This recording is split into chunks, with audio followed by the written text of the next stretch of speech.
ওম অখণ্ড সংহিতা বা শ্রী শ্রী স্বামী স্বরূপানন্দ পরমহংসদেবের উপদেশ বাণী, দ্বাদশ খণ্ড। গুরুভক্তির ফল। অপর একজনের পত্রের উত্তরে শ্রী শ্রী বাবামণি লিখিলেন, গুরুভক্তি অবশ্য সাধন জীবনে উন্নতি লাভের এক অসাধারণ সহায়িকা। এক হিসাবে ইহাকে সাধন জীবনের দৃঢ় ভিত্তি বলিতে পারো। এই ভিত্তি শিথিল হইলে সাধনে উন্নতি বড়ই কঠিন, বড়ই দুরূহ। গুরুবাক্যে অবিচলিত বিশ্বাস পথের অর্ধেক বাধা বিঘ্ন অনায়াসে হরণ করিয়া নেয়। গুরুভক্তির সহায়তায় অহমিকা নাশ পায়, দর্প দম্ভ পলাইয়া যায়।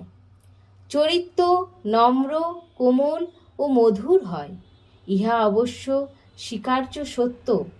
গুরু ভক্তির ফলে গুরুর নিজের কিছু উপকার হোক আর না হোক, শিষ্য সত্যই লাভবান হন।